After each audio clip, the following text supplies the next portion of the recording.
Sekali lagi, Jom Channel kembali menemui anda untuk bersama kami merentasi berita-berita panas sepanjang minggu. Menteri PN hilang ingatan atau hipokrit? Demokrasi ala PAS menakutkan.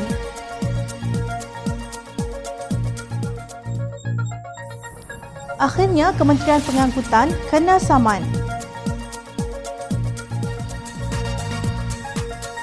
Apa masalah PAS dengan amanah?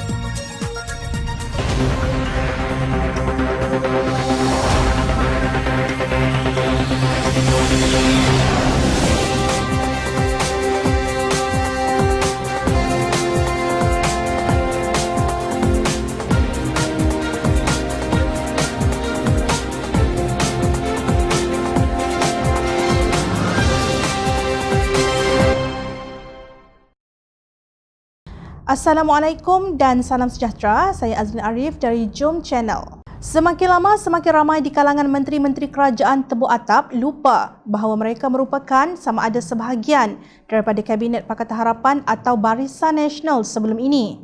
Tetapi yang lebih teruk ialah golongan yang lupa mereka turut sama mengambil bahagian dalam mesyuarat Kabinet Pakatan Harapan sebelum ini. Selepas membentuk kerajaan tebuk atap, mereka meludah kerajaan yang dahulu. Mereka turut sama menjadi anggotanya. Bekas Menteri Pertanian dan Industri Asas Tani, Datuk Seri Salahuddin Ayub dan timbalannya, Sim Zizin, dalam kenyataan bersama mengenai Elan Sara Hidup Nelayan bertanya, sudahkah Tan Sri Muhyiddin lupa beliau bersama Pakatan Harapan dahulu? Mereka mengemukakan soalan itu setelah Muhyiddin Yassin dengan bangganya mengumumkan kenaikan allowance sara hidup nelayan dari RM250 kepada RM300 sebulan. Salahuddin dan Zizin muskil kerana Muhyiddin Yassin menyalahkan Parti Warisan Sabah yang bersama Pakatan Harapan ketika allowance sara hidup nelayan telah dipotong. Beliau merupakan anggota Jemaah Menteri dan seingat kami beliau tidak pernah membantah pemotongan allowance sara hidup nelayan yang dilakukan ketika itu. Tan Sri Muhyiddin juga lupa bahawa Pakatan Harapan telah berjanji untuk meningkatkan allowance sara hidup nelayan sekiranya situasi ekonomi mengizinkan. Walaupun wadah politik kami sudah berbeza, Tan Sri Muhyiddin tidak seharusnya menyalahkan Pakatan Harapan dan Parti Warisan Sabah tanpa mengingati bahawa beliau merupakan sebahagian daripada Pakatan Harapan sebelum ini, tegas mereka. Apa yang jelas, pengumuman tersebut ternyata bukan satu kebetulan kerana ia dibuat di Kota Kinabalu, Sabah yang sedang berhadapan dengan pilihan raya negeri pada 26 September ini. Allowance sara hidup nelayan yang RM300 telah pun dipotong dan jadi hanya RM250 sahaja. Sebelum ini, Zuraida Kamaluddin bertelagah dengan bekas Menteri Kewangan Lim Guan Eng berhubung tender rundingan terus bernilai RM170.3 juta untuk projek membina, mengoperasi dan menyelenggara stesen pemindahan sisa pepejal baharu di Taman Beringin yang diberi kepada Bumi Segar Indah, Sdn Bhd oleh Kementerian Perumahan dan Kerajaan Tempatan KPKT. Zuraida berkata beliau tidak tahu menahu mengenai kontrak rundingan terus di kementeriannya. Beliau mendakwa Datuk Tamrin Ghaffar telah mempengaruhi Guan Eng memberikan projek sisa pepejal Taman Beringin PSPTB sebanyak RM170.3 juta kepada syarikat Tamrin dengan potongan harga 10%. Bagaimanapun, Guan Eng menjelaskan bahawa PSPTB mula dilaksanakan menerusi rundingan terus pada 2017 di bawah pentadbiran Barisan Nasional. Menurut beliau, KPKT telah membuat permohonan kepada Kementerian Kewangan MOF untuk melantik semula syarikat tersebut. Namun, Kabinet telah memutuskan secara dasar pada tahun 2018 bahawa semua projek rundingan terus di bawah Barisan Nasional hanya akan disambung sekiranya potongan harga sebanyak 10% diberikan demi menjimatkan wang negara. Sungguh pun, Kabinet yang sebenarnya telah membuat keputusan pemotongan harga 10% daripada semua projek rundingan terus Barisan Nasional, ianya tetap menjadi. Ini semua salah Lim Guan Eng. Zuraida harus bercakap benar bahawa beliau hadir dalam mesyuarat Kabinet Pakatan Harapan pada 2018 yang telah membuat keputusan memotong harga semua kontrak Barisan Nasional yang diberikan secara rundingan terus sebanyak 10% demi menjimatkan wang negara, tegas Guan Eng. Apa sebenarnya yang berlaku? Menteri hilang ingatan atau hipokrit? Janganlah jadi pemimpin yang pura-pura lupa, takut nanti Allah SWT benar-benar mengambil balik anugerah ingatan yang kalian nikmati sekarang. Minggu ini panas diperkatakan di media sosial istilah faktuluh bunuh dia dalam hadis Nabi SAW yang dipetik oleh Ahli Dewan Undangan Negeri PAS Tawang, Datuk Hassan Mohamud. Pakar hadis Dr. Rozaimi Ramli berkata hadis ini ditujukan kepada mereka yang mahu menyingkirkan pemimpin tertinggi negara dengan pertumpahan darah melalui jalan kekerasan. Hadis ini tidak terpakai bagi mereka yang keluar dari parti politik tertentu, apatah lagi NGO tertentu. Hadis ini juga tidak terpakai bagi parti politik yang masuk pilihan raya untuk mendapatkan kuasa pemerintahan, jelasnya. Seperti yang dijangka, pemimpin PAS salah tafsir hadis Rasulullah SAW demi meraih kepatuhan ahli-ahlinya. Hasan dalam ucapannya di Muktamar PAS ke-66 menggunakan hadis Rasulullah SAW berhubung hukuman bunuh sekiranya didapati cuba memecah belahkan perpaduan. Dalam penjelasannya, Dr. Rozaimi menyatakan maksud hadis tersebut ialah sesiapa yang datang kepada kamu dan urusan kamu bersepakat pada seorang lelaki dan dia ingin memecahkan tongkat kamu, iaitu tonggak, atau memecah belahkan jemaah kamu, maka bunuhlah dia. Hadis riwayat Muslim, nombor hadis 1852. Dr. Rozaimi merujuk beberapa kalam ulama antaranya Al-Qurtubi, Al-Ityubi dan Al-Malik untuk menyokong hujahnya. Rozaimi juga berharap dengan penjelasan tersebut netizen tidak bertindak membunuh mereka yang berpecah dan keluar dari parti politik mereka. Negara ini mempunyai undang-undang yang digarap seiring dengan demokrasi berperwakilan yang kita amalkan.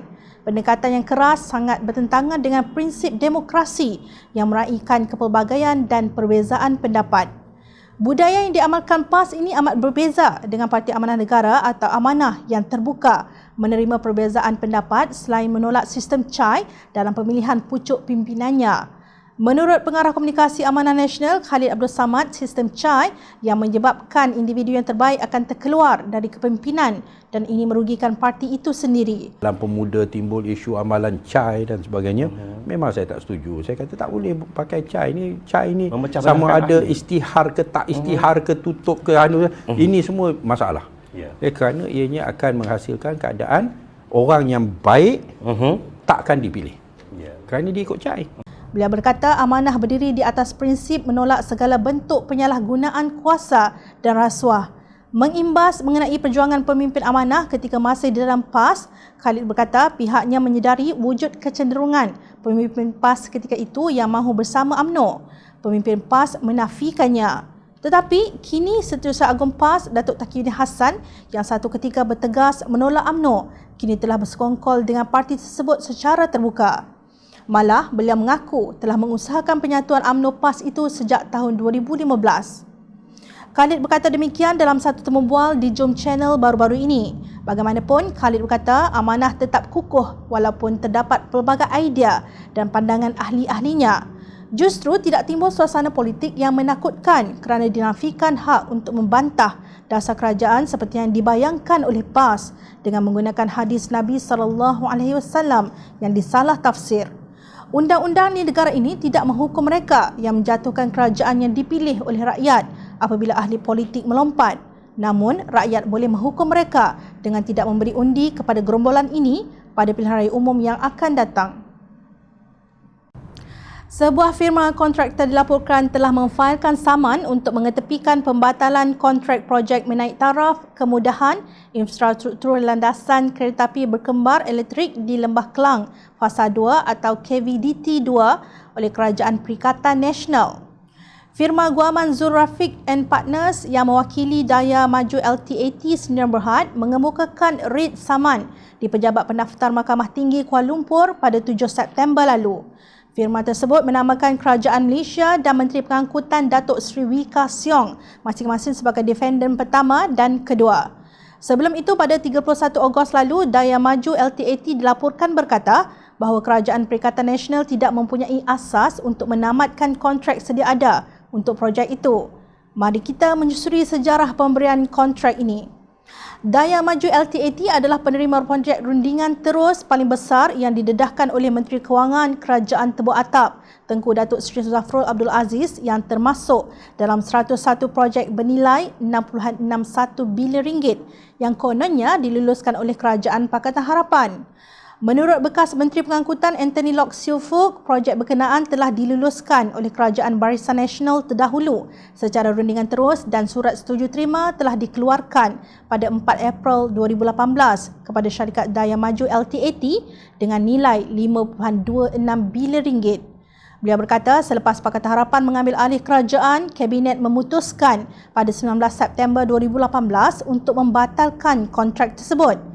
Selepas surat pembatalan dikeluarkan oleh Kementerian Pengangkutan, syarikat Daya Maju LTAT telah berkali-kali merayu kepada kerajaan termasuk rayuan kepada Yang Amat Berhormat Perdana Menteri untuk menyambung semula kontrak tersebut, kata Setiausaha Organisasi DAP itu.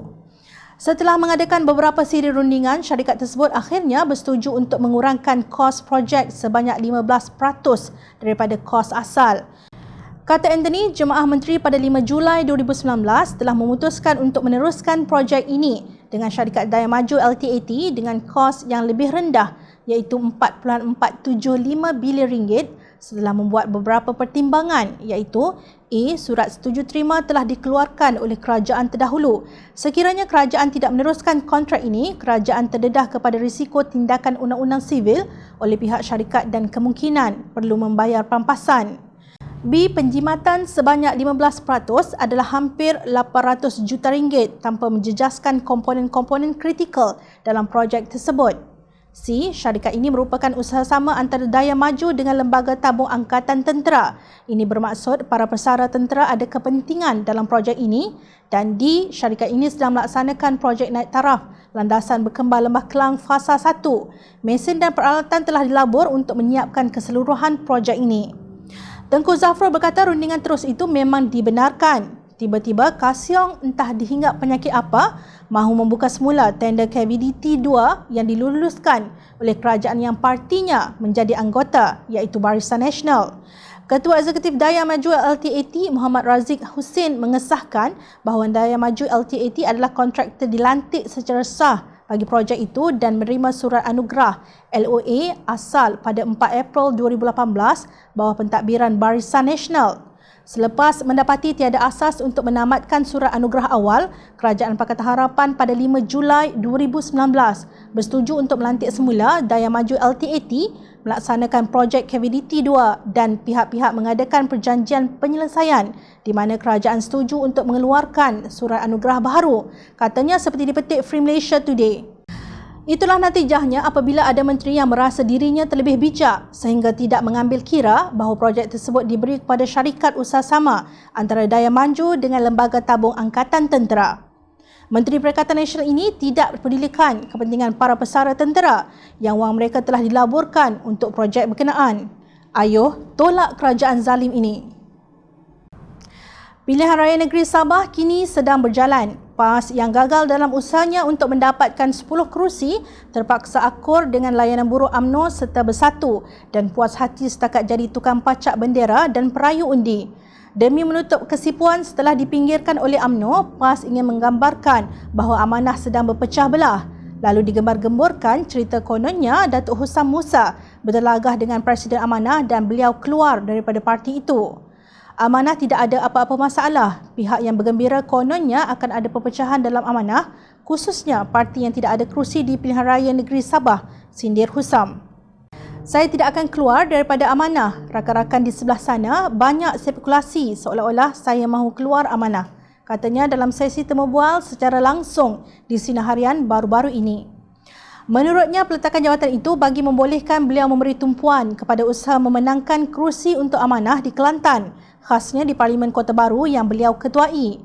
Bencinya PAS kepada Amanah tiada bertepi sehingga lidah mereka turut terkehel tidak dapat menyebut nama parti itu. Sebaliknya, mereka memanggil Amanah dengan singkatan PAN atau PAN. Tujuannya ialah untuk menyakitkan hati ahli dan penyokong parti serpihan tersebut. Perbuatan menyakitkan hati pihak lain sesama Muslim bukanlah daripada ajaran Islam. Namun, pemimpin PAS dan para walaun terus melakukannya tanpa rasa bersalah walaupun singkatan nama Parti Amanah Negara yang sah ialah Amanah.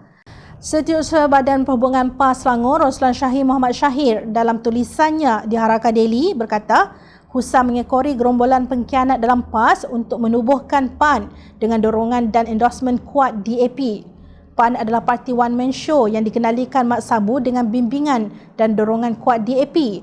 Apa agenda Islam PAN selain tafsiran dan kehendak DAP belaka? Husam kini lemas dan ramai lagi dalam PAN yang telah dibakar lemas dan dijangka berenang ke tepian, ujarnya dalam tulisan tersebut. Kenyataan Roslan itu mengundang amaran daripada pengurusi Biro Undang-Undang Amanah Muhammad Hanifah Maidin. Bagi pihak yang terbit berita ni, jika anak jantan, harap selepas ini tak akan berlaku fenomena era 404 bila ada pembaca yang nak cari berita ni selepas ini. Saya yakin anak jantan yang berbangga berjuang atas wadah Islam sudah tentu dah bersedia nak terima saman dari peguam insya-Allah, tegas Hanifah. Beliau mengingatkan mereka yang terbabit dalam penerbitan berita Harakah Daily tersebut sila kumpul stamina dan nafas panjang untuk mungkin berhadapan dengan saman fitnah di mahkamah. Amanah lahir hasil dari keganasan fikrah takfiri yang makin membiak dalam PAS. Asal berbeza pandangan, pasti anda akan dilabel dengan kosakata yang menggerunkan, munafik haraki, jebon, bahkan musuh Islam, ujar pengarah komunikasi Amanah Kedah, Ustaz Rizwan Abu Bakar. Amanah bersama parti gabungannya di dalam Pakatan Harapan iaitu Keadilan dan DAP serta Warisan sehingga kini masih istiqamah menentang kezaliman, penyalahgunaan kuasa dan rasuah. Tetapi sebaliknya, PAS telah terkulai layu bersama UMNO dan Bersatu yang meminggirkan mandat rakyat pada pilihan raya umum ke-14 yang lalu. Kelakar dengan budaya PAS yang menggunakan hadis Nabi SAW menerusi istilah faqtuluh iaitu bunuhlah bagi penentang. Tiba-tiba Roslan Shahir menuduh Amanah parti diktator. Rakyat tahu parti mana yang diktator. Rakyat memerhati. Sekian rentasan berita minggu ini. Teruskan bersama kami di Jom Channel dan layari portal jomchannel.net untuk mendapatkan berita politik tanah air. Saya Azrin Arif, terima kasih. Assalamualaikum dan salam sejahtera.